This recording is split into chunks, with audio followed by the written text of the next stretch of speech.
Hello សួស្តីអ្នកទាំងអស់គ្នាខ្ញុំឡាវ៉ាស៊ីជួបគ្នាសាជាថ្មីនៅក្នុងវីដេអូថ្មីនៅលើ YouTube ចឹងសម្រាប់វីដេអូនេះខ្ញុំនឹងធ្វើកន្លែងដាក់អីវ៉ាន់របស់ខ្ញុំគឺថានៅលើវាទូចមែនតើអ្នកគ្នាអញ្ចឹងខ្ញុំនឹងទៅធ្វើនៅខាងក្រោមដីដើម្បីវាមានកន្លែងដាក់អីវ៉ាន់ច្រើននិងកន្លែងវាស្រួលធ្វើអីចឹងណាហ្នឹងហើយអញ្ចឹងទស្សនាទាំងអស់គ្នាវីដេអូនេះសង្ឃឹមទាំងអស់គ្នាចូលចិត្តអញ្ចឹងយើងធ្វើការកាប់ដីនិងកាប់ថ្មកន្លែងខំហ្នឹងដើម្បីឲ្យវាងាយស្រួលហើយយើងកាប់ជាបន្ទាត់សិនមកដើម្បីយកព្រំដីរបស់យើងកន្លែងណាយើងគួរកាប់អញ្ចឹងពីកាប់ហើយជា80ម៉ោងមកគឺថាកន្លែងរបស់យើងគឺបានប៉ុណ្ណេះហើយវារៀងទៅស្លាស់ដែរប្រហែលជា5ប្លុកចុះហ្នឹងហើយកន្លែងក្រោមនេះខ្ញុំនឹងធ្វើការដាក់ថ្មពណ៌ខ្មៅហើយនឹង smooth stone ហ្នឹងហើយដាក់ឲ្យវាមើលទៅវាលក្ខណៈតាក់ទាញភ្នែកអញ្ចឹងណាអញ្ចឹងនេះយើងធ្វើការសម្អាតកន្លែងដីវាអត់នេះនឹងមក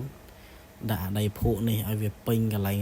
រុនហ្នឹងអញ្ចឹងបន្ទាប់យើងបំពេញដីហើយយើងកាប់កន្លែងនេះជាបន្លោះមកដើម្បីដាក់ថ្មពណ៌ខ្មៅបាទអញ្ចឹងពេលយើងកាប់ហើយយើងមកធ្វើការដាក់អាថ្មពណ៌ខ្មៅនឹងទាំងអស់គ្នាមកហើយយើងយកអាថ្ម